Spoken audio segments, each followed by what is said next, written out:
Je vais vous raconter une histoire du Baal Shem Tov d'abord. Vous savez, mes amis, une des mitzvot les plus importantes que le Baal Shem Tov, il adorait, et qu'il faisait avec toute une cérémonie, c'était Birkat HaLevana. Birkat HaLevana, c'était toute une cérémonie. Quand je dis que c'était toute une cérémonie, je vais vous expliquer de quoi je parle. Déjà, le Baal Shem Tov avait une veste spéciale que pour Birkat HaLevana. Comme Shabbat, on met une veste spéciale pour Shabbat. Lui, il avait une veste spéciale que pour Birkat HaLevana. Birkat HaLevana se faisait dans une heure spéciale. Il venait tout le monde. Et il y avait tout le temps après Birkat HaLevana, il y avait une Seouda. Seouda. Et après la Seouda, il y avait le Baal Shem Tov a institué de danser après Birkat HaLevana. De danser. Si on danse, je ne sais pas si vous faites ça ici, mais si vous voyez qu'on danse, ça vient d'où? C'est le Baal Shem Tov. Le Baal Shem Tov a institué de danser. Pourquoi? Parce que la Levana, c'est les Rachet Evot, Betula Niset Leyom Harevi'i. Une femme se marie un mercredi. C'est le commencement d'un Gemara. À l'époque, mes amis, on se mariait le mercredi.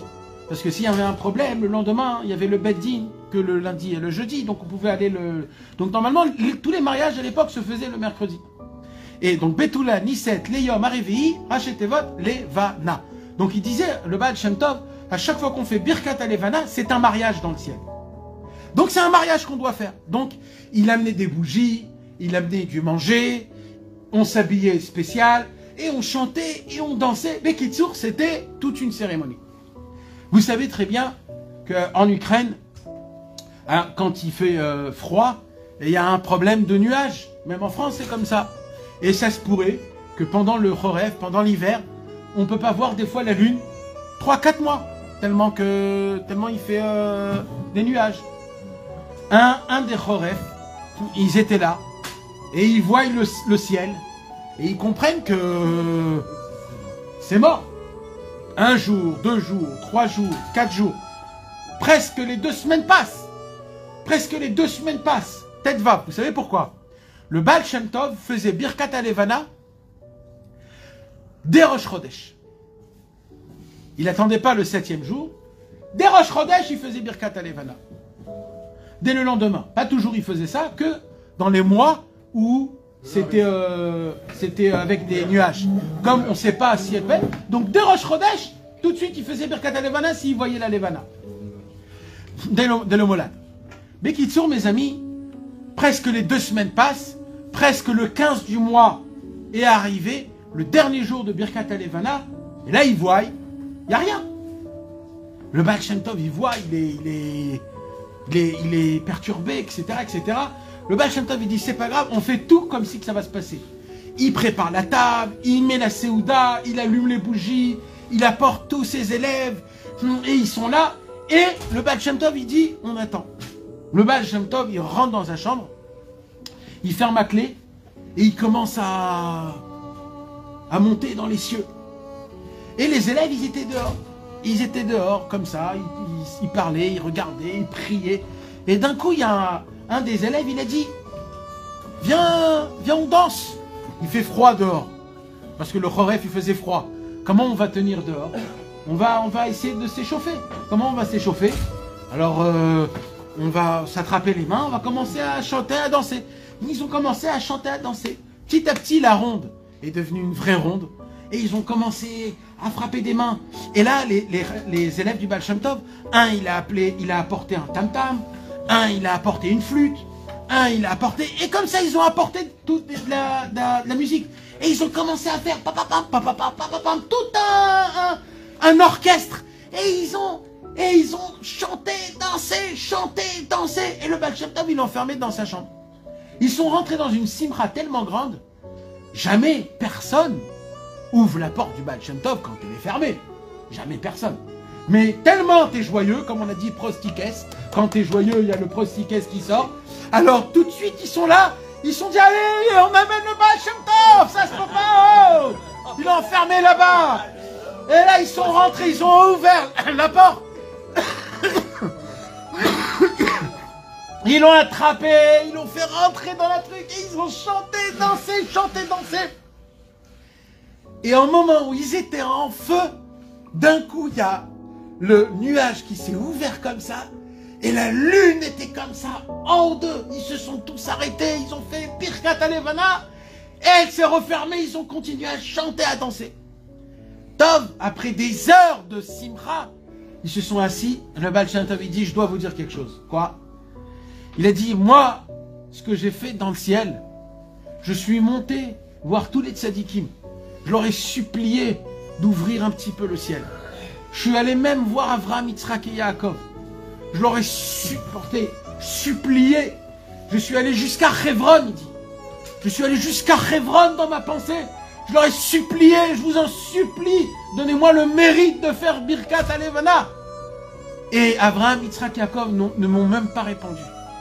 Il dit, mais vous, avec votre musique, avec vos tambourins, avec votre frappement des mains, vous avez dégagé tous les nuages, rien ne s'est mis devant vous. Il a dit, maintenant je comprends c'est quoi la force des battements des mains et de la joie et de la simcha et des danses. Car il n'y a rien au monde qui peut se tenir contre ça. Un jour, la fille de Rabbi Nachman, elle vient chez Rabbeinu et elle dit, papa, ça fait des semaines et des semaines que je souffre des dents. Des semaines et des semaines. Des dents. Et vous savez, mes amis, Rabbi Nachman, il n'allait pas voir les docteurs. Je vous laisse tout seul imaginer qu'est-ce qui se passe quand tu as une rage de dents et que tu n'as rien. Et il n'y a rien, voilà. Tu sais, tu vas pas aller chez le docteur. Ça veut dire, ça doit partir, il faut que ça parte, quoi. Et là, sa fille, elle pleure, elle vient, elle dit, papa, je t'en supplie, fais quelque chose. J'ai très très mal aux dents, je ne sais plus quoi faire, je deviens folle. Rabbeinu, il lui dit, j'ai une seule chose à te donner comme conseil. Quoi? Il lui dit, rentre à la maison, ferme les trisses, les volets, et commence à chanter et à danser. Il lui dit, papa, mais j'ai très mal. Il lui dit, bah, si tu as très mal, fais semblant.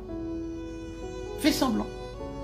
Elle est rentrée chez elle à la maison, elle a fermé les trisses, et elle a commencé à chanter, à danser, à chanter, à danser, à chanter, à danser. Au début, c'était très dur.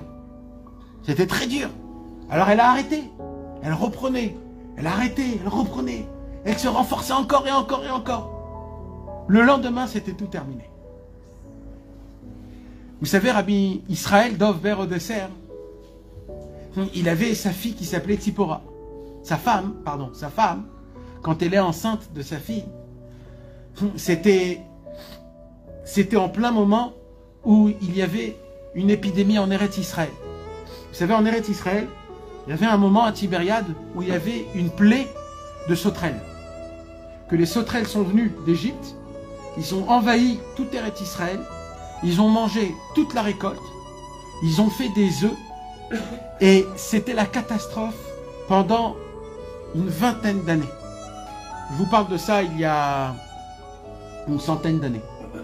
Et à l'époque, c'était à l'époque des Anglais, il n'y avait pas de quoi manger birlal dans tout Eretz Israël, birlal, parce que les sauterelles avaient mangé toute la récolte et tout, il n'y avait rien qui poussait. Alors ils recevaient du kémar, et c'était que celui qui rapportait des œufs de sauterelles qui pouvait recevoir à manger. C'était une catastrophe.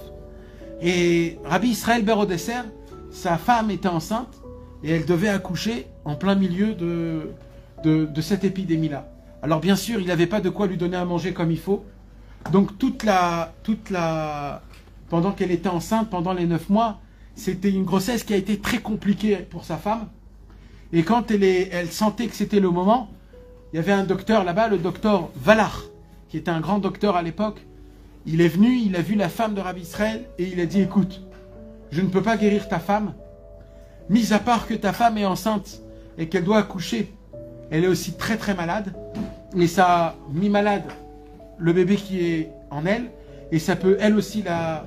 Alors sache une chose, je ne peux pas moi m'occuper d'elle parce que c'est un cas critique, et il y a des autres cas plus importants à occuper.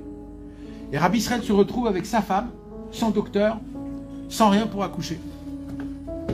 Et elle est en train d'accoucher, toute seule. On fait quoi? Alors il est allé vite voir ses maîtres, Rabbi Shlomo Wexler, Rabbi Naftali Cohen et Rabbi Gedalia Berger, les élèves de Rabbi Avraham ben Rabbi Nachman. Il leur a dit, qu'est-ce que je fais? Qu'est-ce que je fais? Ma femme est mourante, en train d'accoucher. Alors ils se sont mis à chanter et à danser, à chanter et à danser, à chanter et à danser, à chanter, à danser, à chanter, à danser des heures et des heures et des heures jusqu'à qu'elle a accouché. Et elle a accouché de Tzipora Kreuzer, qui est nifteret il n'y a pas longtemps, et qui a vécu jusqu'à il n'y a pas longtemps, et qui a apporté que Tzipora Kreuzer s'est mariée avec celui qui a écrit le Me'am Loez.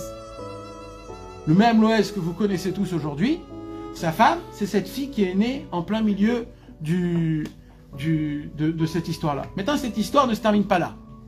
Cette histoire, mes amis, est devenue une ségoula énorme. Plusieurs fois, quand on venait chez Rabbi Israël et qu'il y avait des problèmes dans des accouchements, Rabbi Israël avait l'habitude de raconter cette histoire. Et à chaque fois qu'il racontait cette histoire, dès qu'il terminait cette histoire, la femme, elle accouchait. Ça s'est passé avec plein de femmes des Haverim.